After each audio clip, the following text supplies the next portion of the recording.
like getting together to talk about education seemed almost like pointless. That's how I was feeling. Not necessarily that means that it's true, but I don't know. I guess I feel sometimes a futility around education, just because it seems you go and you learn something, you go to a workshop, you go to another workshop, you do all this stuff, and it doesn't seem to maybe apply. Like, what's the purpose of education? And I kind of see it like you can learn stuff just to have the knowledge, but I think there's like a thing about learning stuff to be able to do things, and like you actually change your behavior because of what you learn. But that brings up, you actually learn what you do. Instead of doing what you learn what you do. So the practice of doing things is what you actually learn. And in the school system, it's this thing called the hidden curriculum. So you'll have like the math curriculum, the English curriculum, it has all these objectives.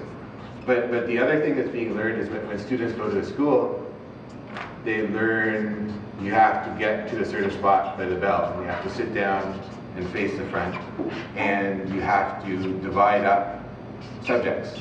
Like writing is different than numbers, is different than art, is different than science, is all that kind of stuff. Rage Against the Machine has a lyric where the schools, I can't remember exactly, but the schools are like the prisons, are like the factories. It's all, you get there at a certain time, they have like bells for lunch, and so it's kind of like you're learning this whole socialization, and that's kind of part of what schools do, as well as learning how to write, how to think, hopefully learn how to think and not just what to think. But then there's like different ways of learning.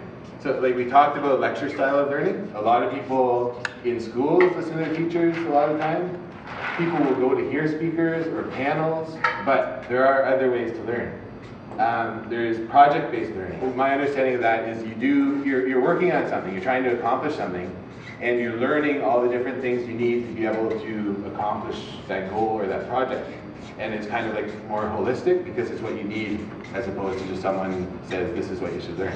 There's also cooperative learning, which is something I tried out when I was an intern at a school at St. Pius here, which is instead of lecture, you set students up into groups of 4 or 5, and they take on different roles, and they basically teach each other, and they take responsibility for their own learning.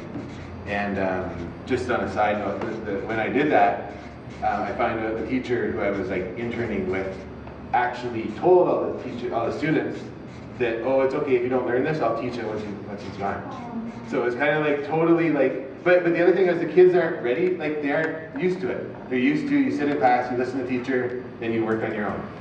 So it's kind of like there's not a buy-in from the teacher or the students because there's just a socialization of how you're supposed to do it. Also evaluation in schools, tests. You do a unit, you take a test, it's done. You never come back to it, maybe you have an exam at the end of the year. There's many different ways to assess how you learn, and they can be ongoing. You can build a portfolio of things you've done. You can have like kind of like interviews about what you've learned. You can have assessments where you get graded, but it's on, well, this is the stuff you need to learn, so let's keep on learning it, as opposed to just, well, you get a mark and then you're done. Someone had mentioned self-directed learning, which is basically taking your own responsibility and saying, this is what I want to learn and this is how I'm going to do it. And something that kind of relates to that is the concept of informal learning, which is where it's kind of like outside of any formal structure. And it's just whatever ways of learning. Maybe it's like surfing the web, maybe it's like talking to your friend. Just informal, non-structured. And there's experiential learning, which is you're learning on the job, you're learning by doing things. Basically, my understanding of popular education is that it's meant to be accessible to people. It's meant to build on your own knowledge. So it's not some expert telling you what's important. It's actually, I've lived this experience and I can draw out these lessons and these learnings from this and be an expert myself. And the other thing it does, it takes into account power relations and power dynamics and oppression. I was taking a teaching for social justice class at Queen's. There was a cartoon that the teacher had, like one of those editorial cartoons in the newspaper, where there was like a ski mountain. I guess, kids or students going up one of those ski lifts. And you see other people kind of like picking away with ice picks trying to climb up the mountain. And the people on ski lifts are like, oh, why are they having so much problem? And it just like, that just, I don't know, it kind of like crystallized the whole, basically that whole class of just talking about how there's like privilege involved in who can access education and in the process of education. And so the popular education takes into account all the different power dynamics that exist inside and outside the learning environment and tries to deal with them as opposed to ignoring them. Building on popular education, there's this guy called George Lakey, and he was the founder of Training for Change, which is like activist education. And he's got this thing building on popular education. It's called direct education.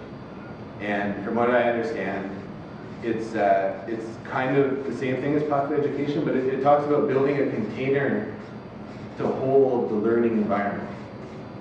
So what we were doing before I started to talk up here was talking, meeting the other people, kind of getting comfortable, getting to know people, and that builds a container where learning can happen in a better way. If there's a handout from the George Lakey workshop at the back table. So what I'd like for you to do is to get, again, in groups of 3 or maybe 1 or 2 groups of 4, hopefully with new people, and just kind of take a look at the handout. It's 1 page double-sided, and just what are your thoughts on the handout?